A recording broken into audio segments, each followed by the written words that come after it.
Kid Sasuke. Before becoming one of the strongest ninjas in the world, Sasuke was just a regular kid living in the shadow of his super talented big brother, Itachi. Back then, the Uchiha family still felt warm and full of love, a strict but caring father, a kind and supportive mother, and, of course, Itachi. To Sasuke, Itachi was absolutely perfect. He looked up to him like crazy and tried so hard to catch up. Sure, Sasuke sometimes felt a bit insecure when people compared them, but deep down, he was totally wrapped in love from his family. But running through his veins was the Uchiha bloodline, and with it came an insane amount of hidden power. The Sharingan, the clan's legendary eye that could copy anything, wasn't something you're born with. You had to unlock it, and the key, extreme emotions. That's the Uchiha's curse, and their gift. The deeper they love, the more pain they feel when they lose it. And from that pain, real power is born. That hidden power finally woke up on that night, the night his entire clan was wiped out. Sasuke came home in total panic, only to find his parents lying in blood, and right in front of him was Itachi. In that moment of pure heartbreak, when his whole world collapsed, something inside Sasuke exploded. The Uchiha power inside him literally broke free. That was when he awakened his one-tomo Sharingan for the very first time. This part of Sasuke's life isn't really about crazy fight scenes. It's about the beginning of something massive. A power just starting to rise. And honestly, even before unlocking the Sharingan, Sasuke was already kind of a beast. He could already use the fireball jutsu, which is nuts when you remember that other kids his age were still figuring out what chakra even is. Databayo base Sasuke. This is where Sasuke's potential and his Sharingan really started to come alive. After joining the Ninja Academy and becoming part of Team 7, he finally got to face real missions and real fights. Even as a kid, Sasuke's natural talent stood out immediately.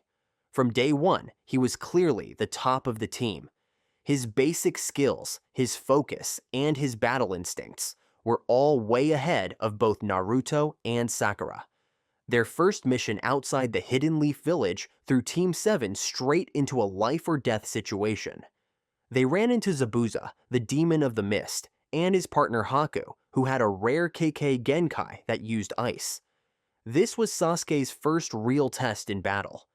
Haku's crystal ice mirrors technique was absolutely terrifying. He created an icy death trap, a mirror maze, and moved so insanely fast that Sasuke's one-tomo Sharingan just couldn't keep up. This wasn't a sparring match. This was a real fight where one wrong move meant dying. Haku's speed literally pushed Sasuke to the edge. And then it happened. When Naruto collapsed and everything got way too real, Sasuke's eyes evolved once again. His right eye awakened a two-tomo Sharingan, and suddenly, his vision became ridiculously sharp. He could finally follow Haku's crazy fast movements, and even see through the illusions. With two-tomo, Sasuke could read movements, break down enemy tactics, and react way quicker. His vision didn't just improve, it got so good that he could notice tiny motion changes down to the millisecond. That sharper analysis helped him dodge and counter Haku's attacks like a pro. This was a huge upgrade in his real combat ability. And what's really cool is this moment wasn't just about power. Sasuke, who usually kept his distance and acted like a loner, actually threw himself in front of an attack to protect his teammate. That's when we saw something shift. The wolf inside him realized he had people worth protecting. And the new power in his eyes responded to that feeling, even though he still carried the pride of an Uchiha. Cursed Mark Sasuke. If the Sharingan was just the door to Sasuke's potential, then Orochimaru's cursed mark of heaven was the key that unlocked something way darker, a wild, raw power hiding deep inside him. Even before getting the curse mark, Sasuke had already awakened two-tomo Sharingan in both eyes. Remember how he passed the written test during the Chunin exams by literally copying someone's hand movements with his eyes? That's the kind of insane sharpness his Sharingan gave him. But let's be real, No matter how talented he was, Sasuke was still just a genin. And standing in front of him was Orochimaru, a legendary ninja with Kage-level skills and mad scientist energy. Their encounter changed everything. Orochimaru blessed Sasuke with a gift, the Cursed Mark of Heaven. But it wasn't just simply a gift, it was a deal with the devil. A piece of Orochimaru's will and his twisted power got embedded into Sasuke's body. The first time Sasuke activated the mark, he went full beast mode. His speed and strength shot up like crazy, and he absolutely wrecked his enemies. Remember when he broke both of Zaku's arms like they were twigs? That wasn't a normal genin move, that was straight up brutal. Even Orochimaru's own followers were scared of Sasuke's dark, vicious energy. But that kind of power always comes with a price. The Level 1 Curse. Mark was a double-edged sword. It boosted Sasuke's strength, yes, but it also fed off his anger and fear, turning him into a cold, mindless weapon. And from those moments of using forbidden power, something dangerous started to grow inside him. The hunger for absolute power. Because sometimes, no matter how strong you are, you have to let a little darkness in if you want to reach your goal. 3-Tomoe Sharingan Sasuke. After 3 long years of training under Orochimaru, Sasuke leveled up. His Sharingan evolved into the full 3-Tomo form, the most complete and stable version of the base Sharingan. And the moment he came back, Sasuke immediately showed everyone just how scary he had become. With just one look, he made Sai, a professionally trained ninja, totally freeze in fear. Now he knew how to use the Sharingan as a psychological weapon, breaking enemies down before even throwing a punch. Then came the big moment, the showdown with Orochimaru. Sasuke was never planning to be a student forever. Once he got everything he needed from Orochimaru, Sasuke decided it was time to cut him off. Orochimaru tried to take over Sasuke's body and trap him inside his own mind. But big mistake. Orochimaru seriously underestimated the monster he helped create. Sasuke completely flipped the genjutsu on him and trapped Orochimaru inside his own mental world. Sound familiar? And by this point, Sasuke wasn't just flexing his Sharingan. He had also developed a whole bunch of new Chidori variations. And most importantly, he had already mastered Kirin, a lightning attack so powerful it could literally strike like a natural disaster. He just hadn't used it yet. Taka Sasuke. After getting rid of Orochimaru, Sasuke was no longer a puppet. He took control of his own path, and personally gathered a team of strong, lonely misfits to form Team Taka. Their mission: one goal only: find and confront Itachi. Back then, the curse mark used to be this wild, uncontrollable rage boost. But now, Sasuke had completely mastered it. Remember when Jugo attacked and looked like he was about to smash Sasuke? In just a split second, huge wings from the curse mark burst out of Sasuke's back and blocked the attack instantly. That was pure reflex, a sign that Sasuke had turned the beast inside him into a sharp, reliable weapon. Now he was way smarter in how he used his power. Then came the deathmatch with Deidara, a true S-rank terrorist. Deidara's explosive fighting style was absolutely brutal, pushing Sasuke to the edge. To keep up with that speed and insane power, Sasuke had to fully activate Curse Mark Level 2. And the difference was huge. His speed, strength, and defense were massively boosted, turning him into a wild, almost animal-like fighter, doing whatever it took to survive. But the craziest part came at the end. Deidara blew himself up with a final suicide explosion, a blast powerful enough to wipe out the entire area. And what did Sasuke do? He used every trick he had. He used his Sharingan to see through it, summoned Manda, Orochimaru's giant snake, and literally used it as a living shield to escape at the very last second. Now that's some serious survival instinct. At last, Sasuke finally faced the one person he hated more than anyone: his big brother, Itachi. By this point, Sasuke had gotten way stronger compared to when they last met. And for the first time, We got to see a real Uchiha versus Uchiha battle, eye versus eye.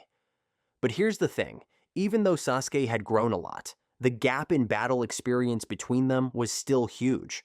Sasuke's eyes were still in the basic Sharingan stage, while Itachi was already on a completely different level. Just think about this. Sasuke barely survived Deidara, and that was with tons of effort and a little luck.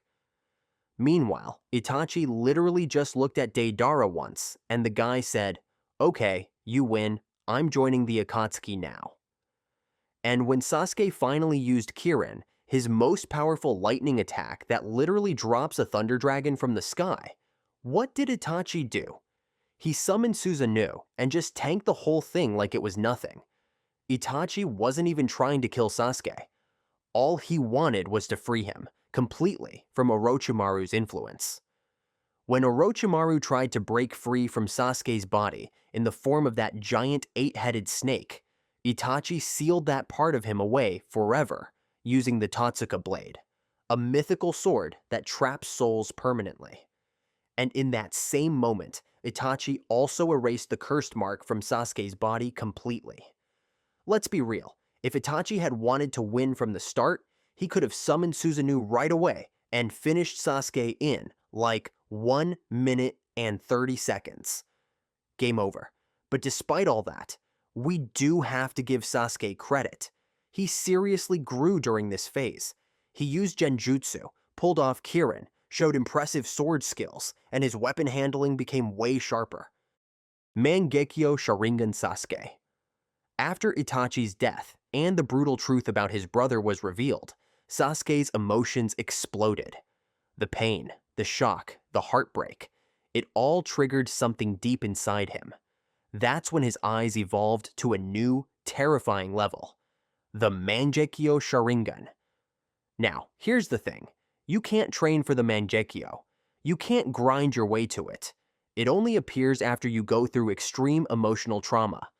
For Sasuke, learning the truth about Itachi was the biggest mental and emotional hit of his life, and it literally awakened this powerful new form. His new eyes looked absolutely wild, black with 6 deep red petals. And with them, all his normal Sharingan powers got supercharged.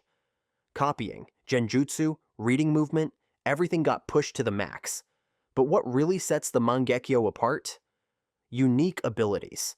From his left eye, Sasuke inherited Amaterasu, a black flame that never goes out until it burns its target to ash. This fire burns non-stop, like a cursed wildfire, for 7 full days and nights. It's pure destruction, and while Itachi could only use Amaterasu as is, Sasuke's right eye gave him something extra, control. He could literally shape the black flames into different forms, a sharp arrow to attack, a shield to defend, even spiky traps to stab enemies. That combo of offense and defense made Sasuke's version of Amaterasu way more dangerous. But of course, power always comes at a cost. Every time Sasuke used Amaterasu, it seriously hurt. Blood poured from his eyes, and his vision slowly got worse each time. Then came the ultimate ability of the Mangekyo, Susanoo. A massive warrior made entirely of chakra, wrapped around Sasuke like a god of war. It could block almost anything and fire arrows strong enough to destroy armies. But Susanoo wasn't free either. Using it meant pulling huge amounts of chakra from his body, and it hurt like hell. The stronger his Susanoo became, the faster it drained him. That's why Sasuke started to look absolutely exhausted after using it too much. And let's be honest, unless you're Madara Uchiha, who had literally insane chakra reserves, no one can just spam Susanoo all day like it's nothing. Sasuke learned that the hard way. After fighting Killer Bee, a perfect Jinchuriki without proper planning. After crashing the 5 KJ summit, and after going head-to-head with Danzo, Sasuke was almost blind. His eyes were done. But even so, unlocking the Mangekyo Sharingan was a huge power-up for him. His arsenal started filling up with powerful, flashy jutsu. And more importantly, he finally started gaining real experience by fighting the strongest enemies out there. Eternal Mangekio Sharingan Sasuke. If the Mangekio Sharingan was a double-edged sword that slowly blinded you, then the Eternal Mangekio Sharingan was the ultimate fix, a full reset with permanent power. This was the moment Sasuke came back from the edge of blindness and stepped into a new tier of strength, with eyes that would never lose their vision again. But this wasn't just a power-up, it was a transformation. To awaken the Eternal Mangekyo, Sasuke had to transplant Itachi's eyes into his own body. It was about accepting his brother's legacy, inheriting a piece of his soul. It changed everything. Once the surgery was done, all the side effects of the old Mangekyo were completely gone. Sasuke's eyes were sharp again, and now he could use all of his eye powers, like Amaterasu and Susanoo, freely and constantly, as long as he had enough chakra and stamina. No more cooldowns, no more drawbacks, just full power all the time. And how did Sasuke react to this new gift? Immediately, he pulled the most Sasuke move ever. He revived Orochimaru and then went straight to meet the dead 4 Hokage, legends brought back through Edo Tensei. And yes, he even threatened to destroy the hidden leaf right in front of them. Was that a bold move? Sure. Was that a smart move? Well, absolutely not, considering he was standing in front of literal monsters. These were legends with giant chakra reserves, insane speed, crazy jutsu, and broken genjutsu. Basically, the Sharingan's worst nightmare buffet. Activating your eyes in front of Tobirama Senju, the guy who created half the forbidden jutsu in the series, was not the wisest flex. But when the 4th Great Ninja War kicked off, Sasuke finally showed us what EMS could really do. He used Susanoo easily, with 0 strain, and combined it with even more power. When infused with Senjutsu, his Susanoo became stronger, tougher, and was even able to damage truth-seeking orbs, which is no small feat. And the highlight was Kurama-armored Susanoo. Sasuke's Susanoo wrapped around Naruto's Nine Tails like battle armor, creating a massive god-tier weapon of destruction with both Sharingan power and tailed beast energy. That was peak tag team. Oh, and don't forget, during this phase, Sasuke also showed off his snake summoning skills again, bringing out the massive snake Iota for backup in battle. This phase with the Eternal Mangekyo Sharingan marked the true evolution of Sasuke's eyes. It removed all the limits, unlocked insane new combos, and turned Sasuke into one of the most dangerous fighters alive. And with every battle, his combat skills, awareness, and experience just kept getting better. Renegan Sasuke. If the Eternal Mangekyo Sharingan was already peak power, then the Renegan was the final door. The one that turned Sasuke from a legendary ninja into someone who could literally change the world. Before getting the Renegan, even with EMS, Sasuke could clearly feel how far behind he was compared to someone like Madara. I mean, let's be real, Madara was one-handed clapping the whole ninja world, while Sasuke was still figuring out his next move. But then, destiny stepped in. When Sasuke was on the edge of death, something unreal happened. He met Hagoromo Otsutsuki, the Sage of 6 Paths himself, and was granted the Renegan. This was a divine gift, passed down to someone with the will and strength to carry it.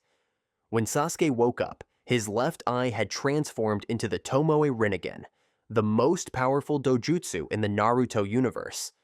And not just that, it was both Renegan and Sharingan, combined into a single eye. One of the craziest powers Sasuke gained was Amenotejikara, the ability to instantly swap places with anyone or anything in a certain range. Imagine an enemy rushing at full speed, then bam, Sasuke switches spots with a rock behind them and attacks from a completely different angle. It's fast, it's sneaky, it's deadly. This move made him crazy unpredictable in battle. But that's not all. With his Renegan, Sasuke could use Chibaku Tensei, a sealing jutsu so strong it can pull massive rocks from the ground and trap all the tailed beasts at once. Then he could absorb their chakra, power up his Susanoo, and fire off the legendary Indra's arrow, an insanely destructive attack that could rival Naruto's tailed beast Rasen Shuriken. It could literally tear the battlefield apart. Another ability? Sasuke could see chakra, including hidden things like Madara's limbo clones, invisible versions of himself attacking from a different dimension. Without the Renegan, Sasuke wouldn't have even known they were there, let alone be able to fight back. So yeah, at this point, no one could hide from him. And here's one of the most important roles his Renegan played. It allowed Sasuke to help stop the infinite Tsukuyomi. By combining his Renegan with his Susanoo, he could block the Genjutsu light and protect himself and his allies from the strongest illusion in the world. This made Sasuke not just a fighter, but the last line of defense against total global mind control. By now, Sasuke had both Renegan and Sharingan. He was fast, smart, deadly, and basically unstoppable. He could attack, defend, move instantly, read minds, seal beasts, fire god-tier arrows, and break illusions. This was no longer just a rogue ninja. This was a god-tier warrior. Papasuke. Now in Boruto, Sasuke isn't in his prime anymore. He runs out of chakra pretty quickly now, and more importantly, he's completely lost his legendary Renegan. Yeah, sad but true. Of course, it makes sense. Characters that are too strong need to be nerfed, so the next generation can have their time to shine. Right now, Sasuke is kind of inactive. Like, literally. He's basically in a coma, completely unconscious, and unable to fight. But I truly believe he'll come back. Soon. Because in the biggest battles, the world-shaking kind, you just can't leave out the legends. Sharingan Madara. Alright, so this is baby Madara we're talking about. Back before he became the Uchiha boogeyman, he was just a kid with big dreams and a way too complicated life. Dude literally got born into war. Like, no childhood, just hands from day one. And those days, he somehow struck up this low-key, wholesome friendship with Hashirama. Imagine two future legends, from rival clans who hate each other's guts, just out here skipping stones together while their families are off doing genocide. It's like Romeo and Juliet, but with more kunai and less kissing. Back then, Madara actually smiled. No, seriously, they were holding on to that dream where clans could finally chill out, and kids wouldn't have to die before hitting puberty. He and Hashirama were just two boys dreaming of a better world. But nah, life said, that's cute, and slapped the dream right out of them. These two were destined to be enemies, and when push came to shove, Madara picked his clan over his best friend. And that choice, that pain, boom, Sharingan unlocked. That was the first time his eyes ever awakened. Because in the world of the Uchiha, trauma isn't just a side effect, it's a power boost. Eternal Mangekio Sharingan Madara. Alright, now we're getting into Madara's real menace era. So, after Tobirama Senju absolutely wrecked Izuna on the battlefield, dude was done. Bedridden, finished, no comeback arc. But before he passed, Izuna gave his eyes to Madara. Yeah, straight up donated his eyeballs like some kind of ninja organ transplant. Why'd he do it? Two big reasons. First, to keep the Uchiha's power from dying out.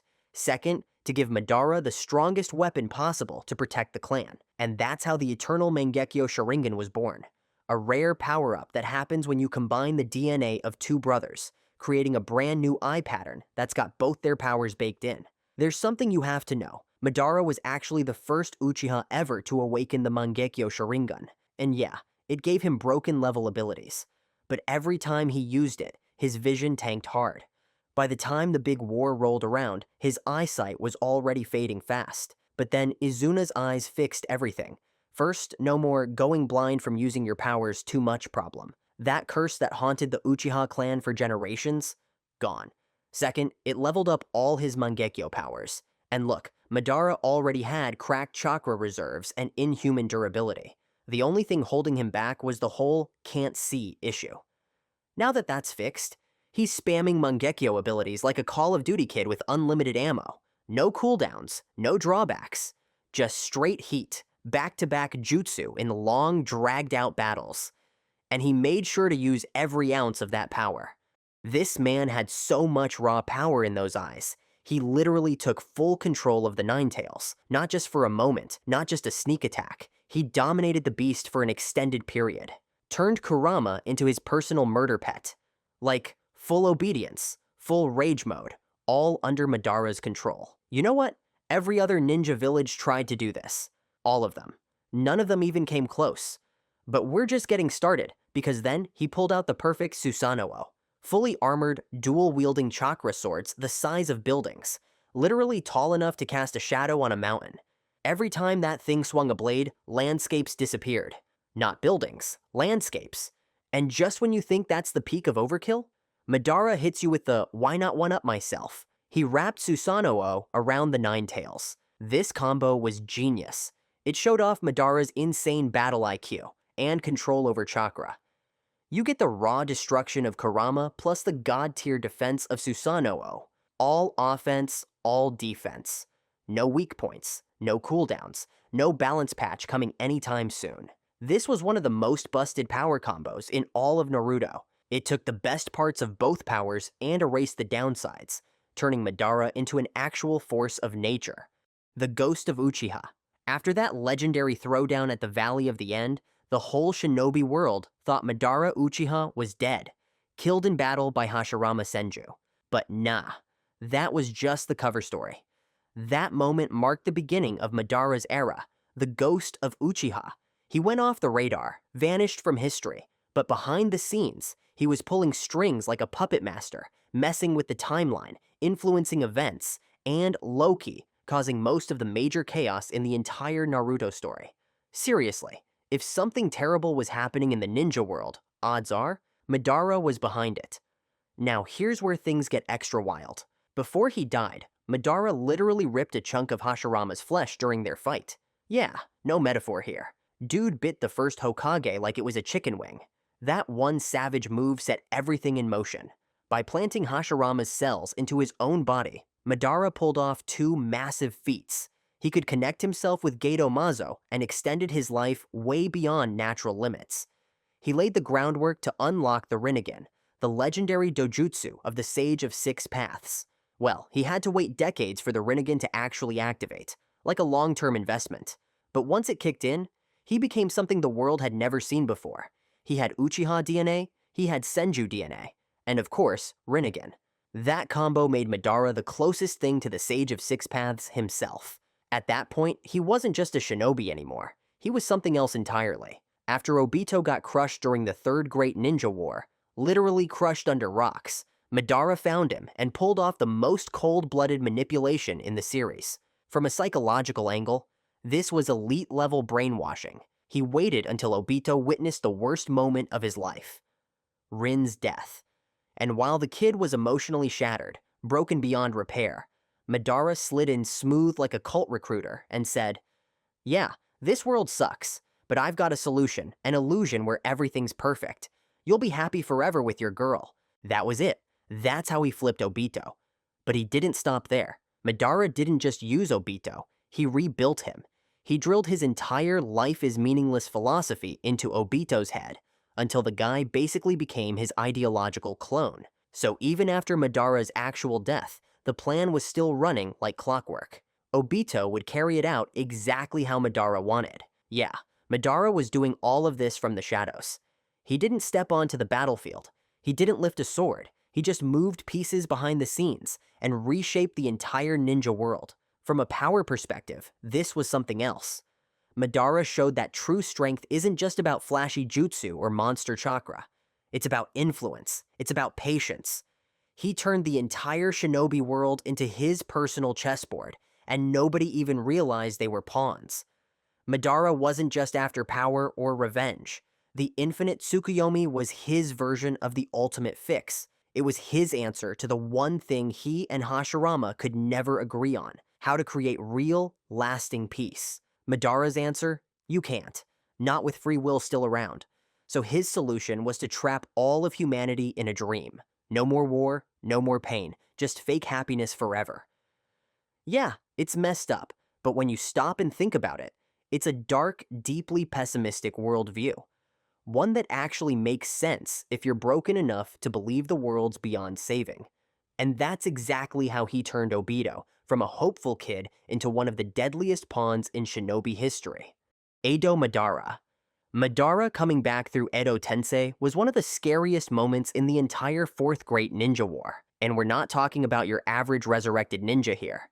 Edo Madara was basically military-grade perfection, a custom-built monster with the full Uchiha Senju package pre-installed. Sure, yeah, he died as an old man after awakening the Renegan. Happens to the best of us. But when he got revived, he came back in his prime, young, jacked, ridiculously powerful, and somehow still hot. And oh yeah, he had both Renegan locked and loaded, ready to ruin everything. At that point, Madara was the literal trump card. Even the strongest shinobi in the entire alliance looked at him like, yeah, we're done here. This man walked into the 4th Division barehanded and turned the battlefield into a straight-up highlight reel. He spammed Susanoo like he was playing some gacha game with infinite stamina. Full-body Susanoo? Check. Then he said, you know what? Let's make it fun, and summoned 25 clones, and every single clone had their own Susanoo. Like, bro, that's illegal. And if that wasn't enough, he pulled the Hashirama DNA card and started flexing wood release like a madman. Real wood release, so strong that every other Hashirama DNA user looked mid in comparison. During his fight with the 5 Kage, dude grew an entire forest, then set it on fire just to show off. He had complete control over the battlefield. The 5 Kage were just trying to stay alive. At one point, he literally looked at them and like, 5 of you? That's it? Man, go bring me Hashirama already. And then comes the Renegan madness.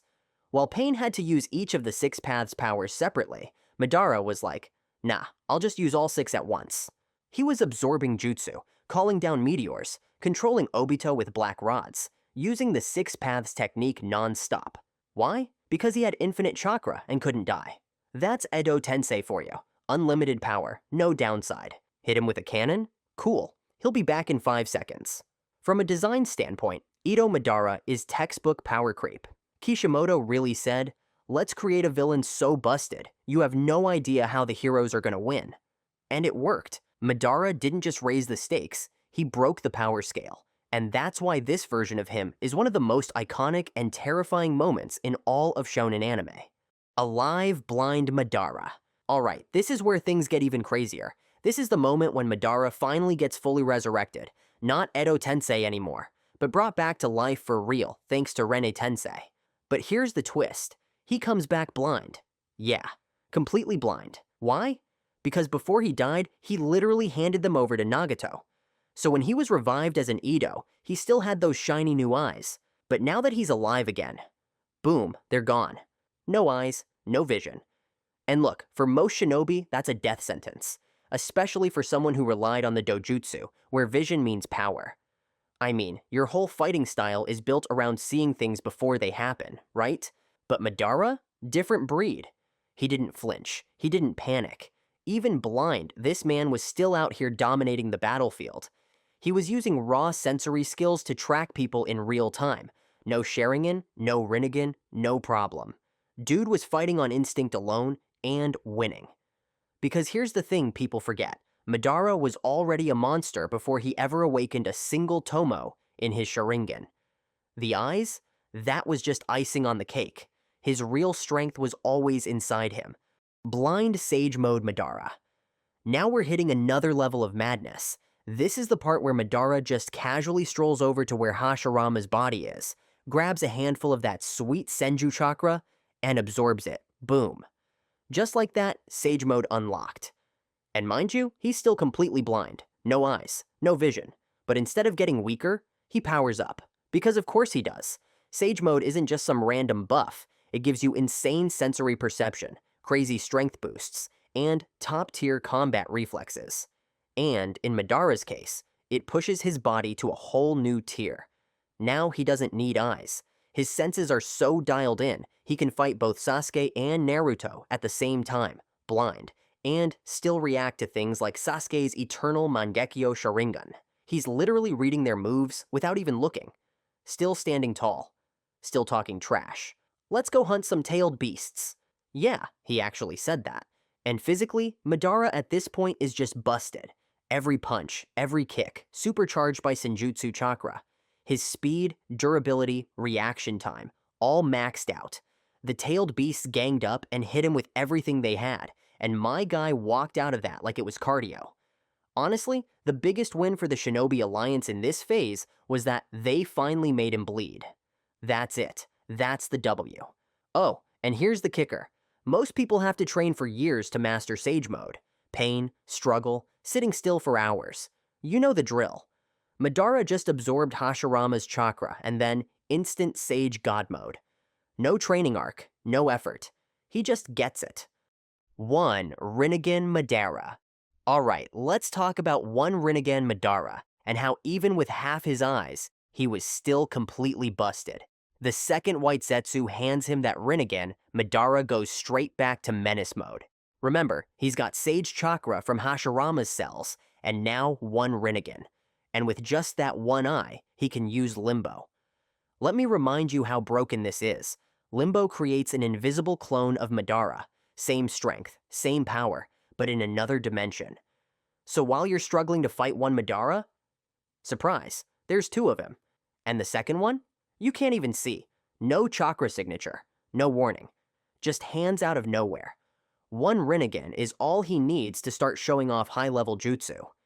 He summons the Gedo Mazo, that creepy statue thing the Akatsuki used to seal tailed beasts. But instead of taking days like they did, Madara, he drags in all 9 tailed beasts at once. Like it's no big deal. And don't forget, Kurama is still inside Naruto at this point. So what does Madara do? He rips the 9 tails straight out of Naruto, which, yeah, kills him. Just like that. And while all that's going down, he almost kills Sasuke too. Dude is literally floating above the entire ninja world, soloing both main characters, and looking down like, oh, that's easy. 1. Renegan Jubidara. Alright, this is where Madara becomes actual nightmare fuel. After collecting all the tailed beasts and sealing them inside the Gedo statue, he finally becomes the Jinchuriki of the 10 tails. At this point, the whole Shinobi Alliance might as well log off, because even the strongest ninja, they can't touch this dude anymore. Madara's power after fusing with the 10 tails is insane. Even with just one Renegan, he's already showing off the truth-seeking orbs, those floating black spheres that delete literally anything they touch. We're talking erasure-level hacks here. If you don't have God-tier taijutsu or plot armor, then congrats, you're gone. And Madara doesn't waste time flexing. He straight up uses one of those orbs to slice off Edo Minato's last arm. Our man Minato, former fastest shinobi alive, goes from legendary to, guess I'll fight with my teeth and torso now. To be fair, Madara does finally take some real damage here. Might Guy pulls up and unleashes the 8 Gates of Death, the ultimate taijutsu. And it works. He hits Madara so hard he breaks the man's ribs and has him flying across the battlefield. But does Madara panic? Does he scream? Nah.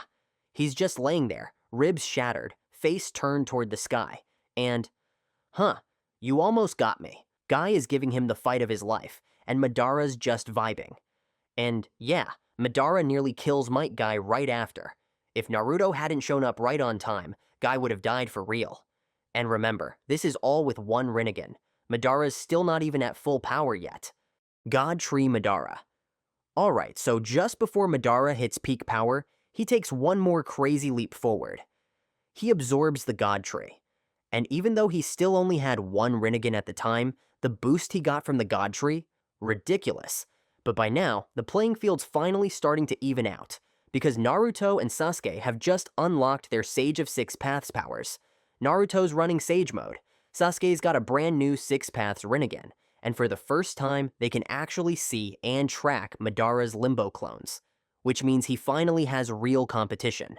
No more one-sided stomping. Now he actually has to do something.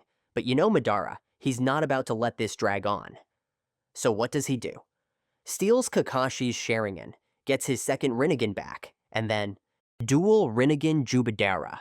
Now, he's got both Renegan and the full 10 Tails chakra, which means Sage of Six Paths mode. And yeah, he's basically untouchable.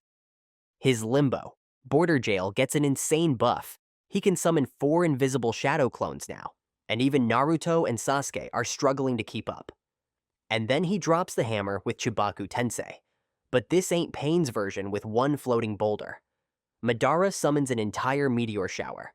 Naruto and Sasuke are forced to go all in, full-body Susanoo, Rasengan barrages, high-speed counters, just to stop the sky from literally crushing them.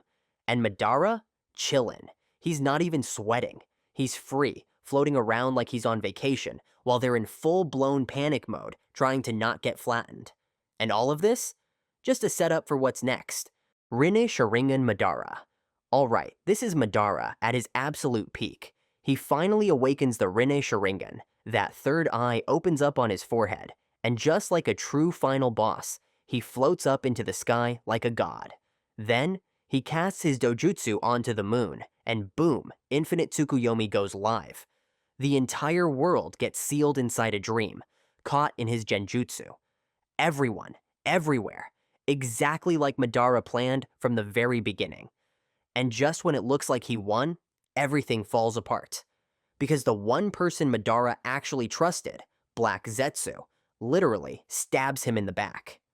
Plot twist: Madara was never the real mastermind. He was just another piece in someone else's game.